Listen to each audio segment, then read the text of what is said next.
E eu vou conversar agora com o professor e economista Orígenes Martins, que já esteve aqui em outro momento, mas volta agora para falar de Zona Franca de Manaus. E a minha primeira pergunta, antes de dizer seja bem-vindo ao nosso programa, professor. Já quer perguntar, né? Seja bem-vindo, professor. Pode vir. É sempre um prazer a gente estar aqui, né? Dessa vez satisfeito a gente estar nesse novo modelo de vocês, a rádio, né? TV, e estar junto com vocês, parceiros aí, amigos. Fico muito satisfeito de estar sendo chamado para participar e falar de assuntos não só atuais, como bastante importantes para a nossa região. Professor, olha, de acordo com o levantamento realizado pela CNN Brasil, os produtos de maior faturamento da Zona Franca de Manaus ficarão de fora da redução do IPI. Eu queria que o senhor fizesse uma análise sobre esse levantamento da CNN Brasil. Olha, Alex, eu em geral, eu gosto de tratar isso com bastante cuidado, porque você tem aí a questão estatística, tem a questão global, macro, e também tem que analisar todas digamos assim, as questões gerais que vêm por conta disso aí. Em primeiro lugar, que o IPI ele é apenas uma parte de todo o processo tributário que envolve a produção nacional. O IPI é uma pequena parte de tudo isso. Nós temos outros tributos, infelizmente nós temos a maior carga tributária do mundo. Essa reforma tributária que foi feita não foi suficiente. Você estava ainda há pouco discutindo aqui com o Praciano sobre essas questões parlamentares, essa questão da participação parlamentar, que infelizmente ainda não é suficiente para resolver os nossos problemas. E outra coisa, nós estamos vivendo uma situação que é uma situação de exceção mundial.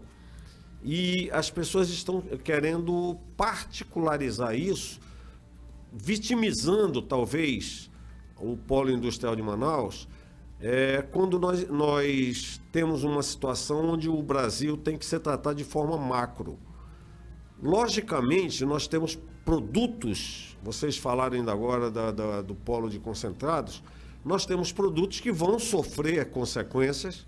Isso aí, se eu dissesse, não, está tudo ok, nada vai ser afetado, isso aí seria hipocrisia minha e eu não vou chegar a esse nível. Logicamente, alguns produtos serão afetados, porém nós não podemos esquecer que nós criamos um modelo que é um modelo sólido e se não está melhor é por conta de, primeiro, por falta de gestão e por falta de atitudes dos nossos parlamentares, dos nossos representantes, porque, na minha opinião, e eu já expressei isso, inclusive da última vez que estivemos aqui, se nós tivéssemos representantes que realmente lutassem pelos nossos direitos e pelas nossas riquezas, hoje nós teríamos 3 polos industriais e não apenas um.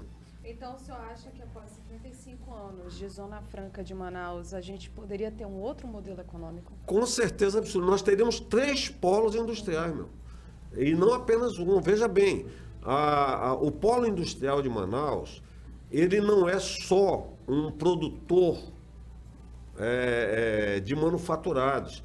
Hoje o polo industrial de Manaus, ele é até mesmo uma questão de defesa nacional, de segurança nacional. Vamos comparar aqui os 2 estados do norte, Pará e Amazonas.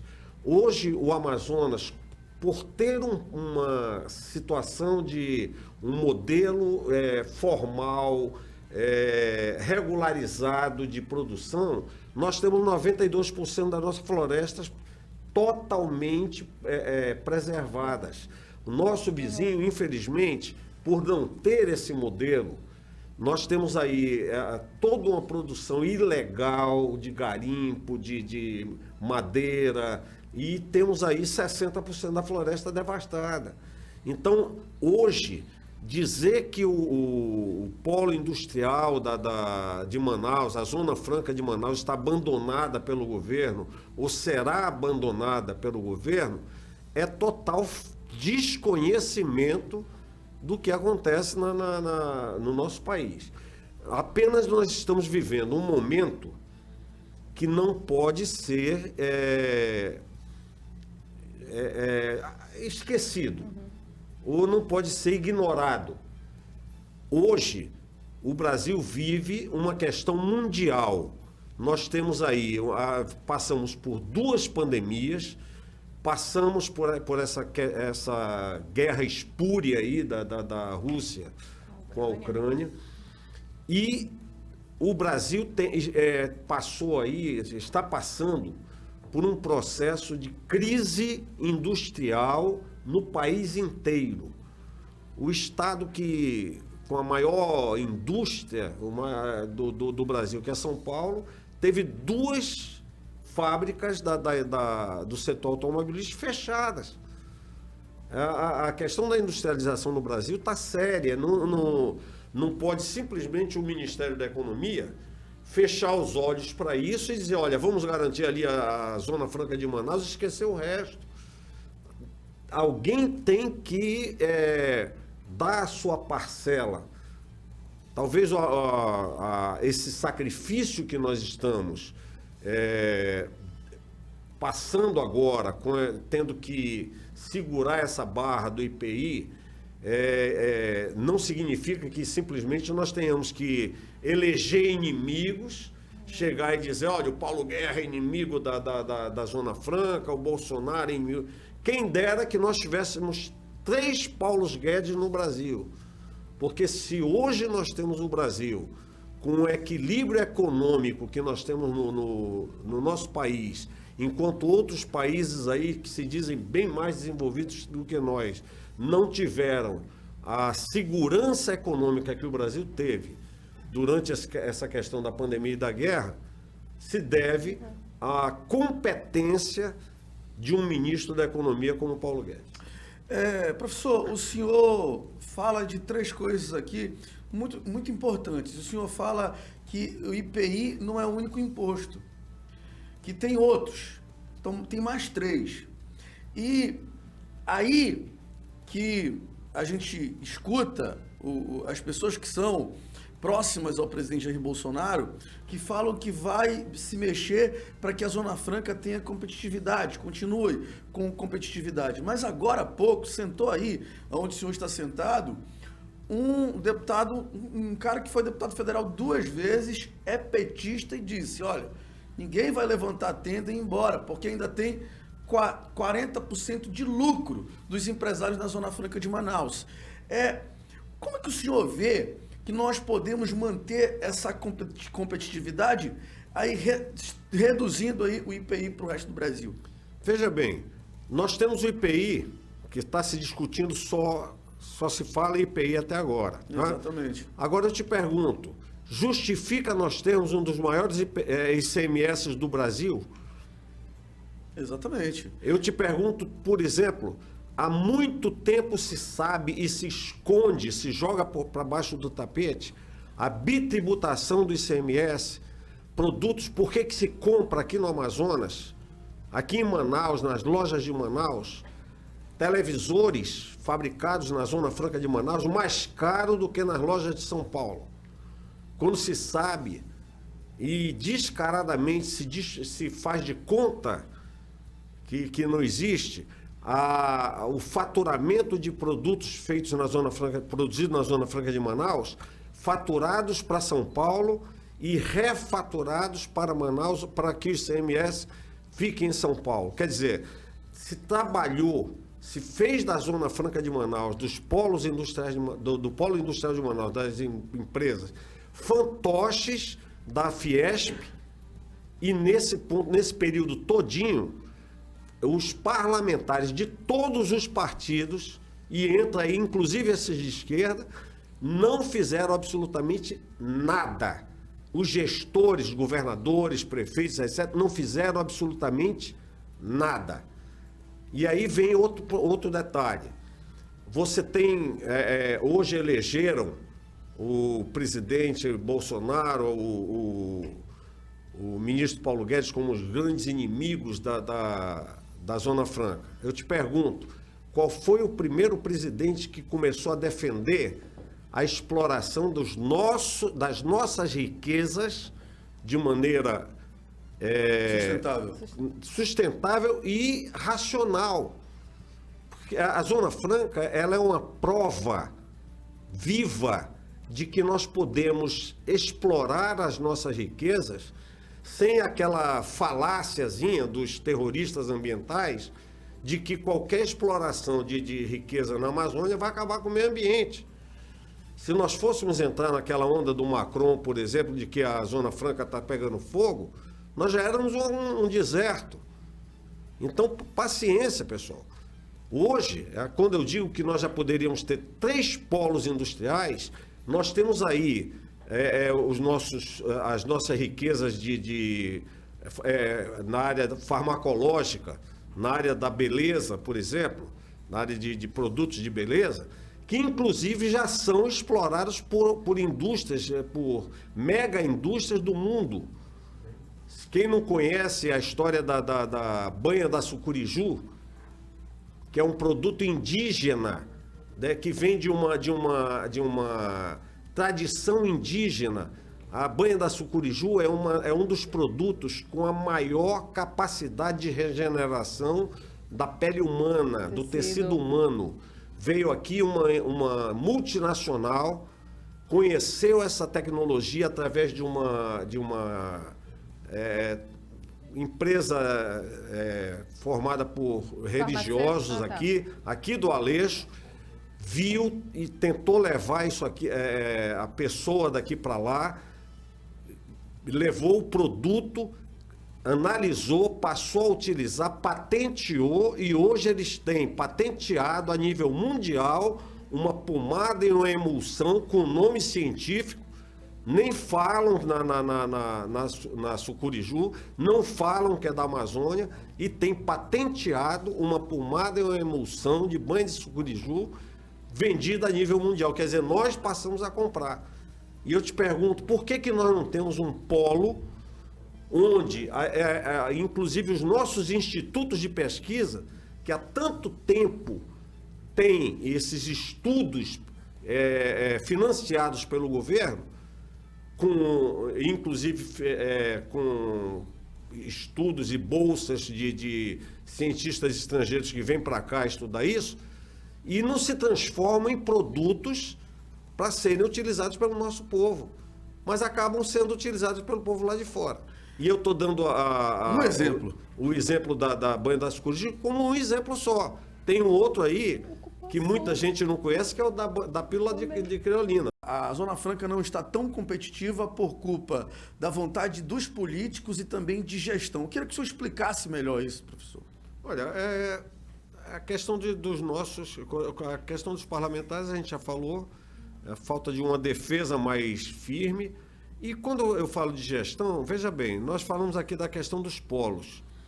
Nós somos talvez o estado mais rico do mundo, em termos de riquezas minerais, riquezas naturais, toda essa riqueza que nós temos aí na área de saúde, a medicinal, a parte de produtos para fazer fármacos, beleza, etc. E, infelizmente, nós temos, por exemplo, nós temos um governador que veio do Pará, veio para cá, chegou aqui, entra como um profissional da área de jornalismo, se elege de uma hora para outra sem pretensões e sem experiência na nossa área. E, veja bem, não temos, em muitas ocasiões, não tivemos políticos com vontade política de defender o nosso Estado. São defesas fisiológicas, são mandatos fisiológicos de defender grupos, de defender seu próprio umbigo. E aí fica muito fácil você pegar um prefeito, como aconteceu aqui, o nosso parceiro aqui acabou de falar sobre o prefeito escrachando com o ministro Paulo Guedes, e eu te pergunto, cadê a resposta dos nossos governantes aos desmandos que aconteceram com o dinheiro que foi mandado pelo Paulo Guedes durante o período da pandemia, né? Um dinheiro que era para ter sido aplicado na Covid, na defesa da saúde do nosso estado, da nossa cidade, que até hoje ninguém fala, todo mundo esconde e fica por isso mesmo. E esse camarada é inimigo da nossa cidade, do nosso estado. E outra coisa, é muito fácil você acusar e não fazer uma introspecção. Onde estão os nossos erros? Quando nós estivemos aqui na maior crise da questão do combustível, quando estava o ápice da crise do combustível, que todo mundo fala no preço do combustível no Brasil e esquece o caos que está o preço do combustível no mundo inteiro. É uma questão mundial, não é brasileira. E eu pergunto, se falava e se mostrou, se provou o quanto o ICMS influencia no custo do combustível, e esse ICMS, essa nossa alíquota absurda, e que poderia ter sido, por um ato do governador e uma vontade do governador, diminuída, nem que fosse por um ano.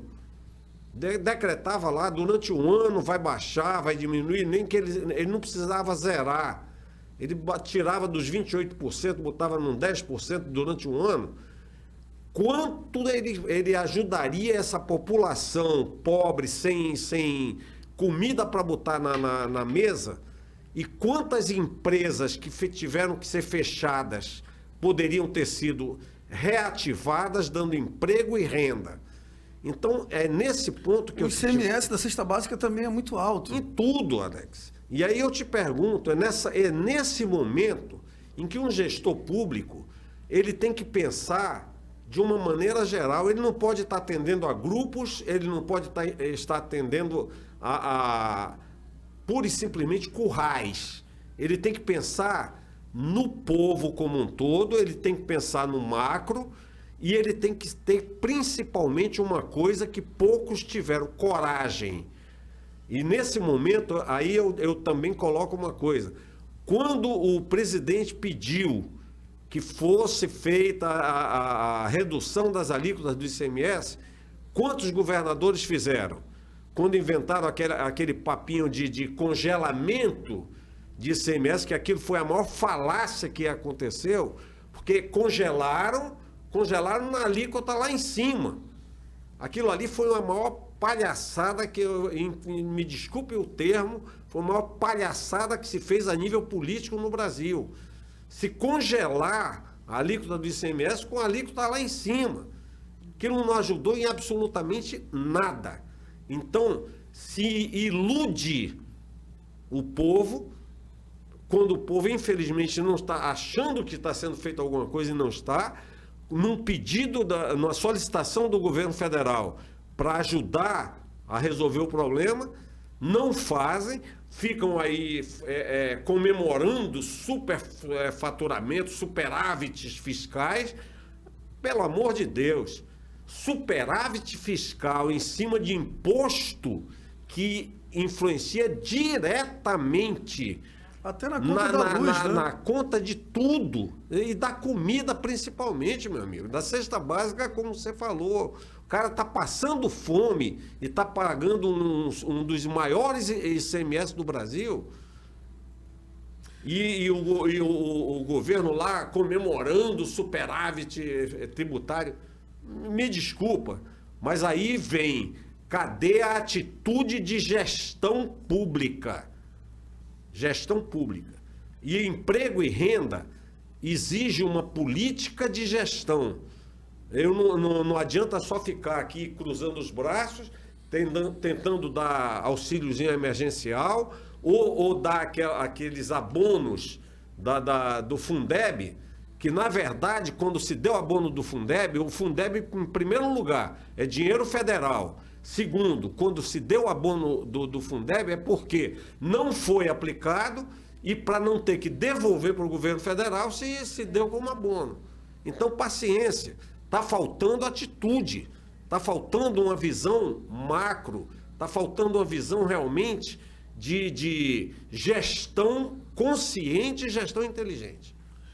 Professor, eu quero falar, nossa reta final de entrevista, sobre matrizes econômicas no Estado também, que não foi plenamente desenvolvida nos últimos 40 anos no Amazonas. E aí a gente culpa todos os gestores que já passaram por aqui e todos os políticos, inclusive os políticos legislativos, porque eles podem ter criado leis, eles podiam ter criado projetos, etc. Hoje, eu vou dar um exemplo que o senhor inclusive deu nos bastidores, a China produz tambaqui para o mundo. Para o mundo. É a maior exportadora de tambaqui. E nós não produzimos, nós que temos o maior rio do mundo, que é o Rio Amazonas, nós perdemos para Boa Vista, que não tem rio. Como é que o senhor explica isso economicamente? Tem mais prova do que isso, do que para que mostre a falta de gestão pública, meu amigo. Veja bem, nesse caso aí do tambaqui, o que aconteceu? Os chineses vieram aqui, pegaram o modelo da criação do tambaqui em cativeiro, tá? Criaram lá um sistema de criação em cativeiro e adaptaram, fizeram junto à criação o sistema de congelamento e tratamento. Então, quando o tambaqui ele é retirado do tanque de criação, ele já é tratado, congelado em embalagens a vácuo, e não perdem nem a espinha do peixe. As vísceras e as espinhas, elas são transformadas ou em adubo ou em ração. Então, isso tudo dentro do sistema produtivo. E o senhor sabe quanto é que eles estão ganhando em cima do tambaqui amazonense? Olha, brasileiro? Eu não tenho esses números, porque meu pai, quando vivo, foi...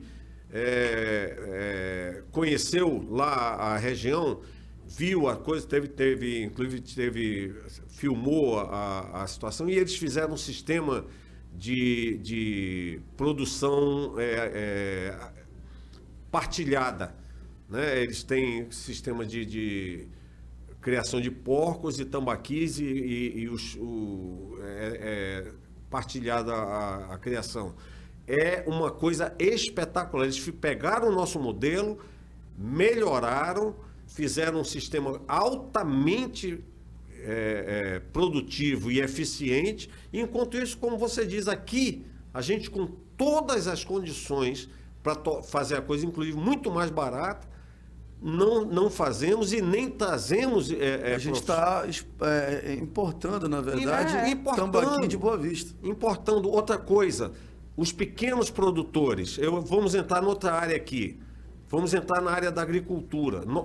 Você sabe, o Amazonas já tem produção de arroz, feijão, soja e milho. Uhum. Agora, quando tem investimentos para essa área, só tem para médios e grandes produtores. Onde estão programas para pegar pequenos produtores, transformar esses pequenos produtores em bons produtores através de programas de treinamento, pegar esses produtores, reuni-los em cooperativas de produtores, e aí nós teríamos em todas essas nossas regiões aí de ribeirinhos, pessoas com capacidade de viver dignamente, produzindo, tendo renda, com painéis solares aí gerando energia, sem precisar mendigar subsídio nem auxílios de ninguém. Pelo contrário, gerando renda e gerando riqueza, não só para o nosso estado, como para o nosso país. Eu acho um absurdo que se você sai para pescar nos nossos rios aí, você quer fazer uma caldeirada, por exemplo, você sai nos barrancos aí, não tem um produtor de verduras e de coisas, porque os camaradas não sabem, não tem essa cultura de produzir, de ter sua horta, de coisa. Você quer comprar um cheiro verde, uma coisa, não tem.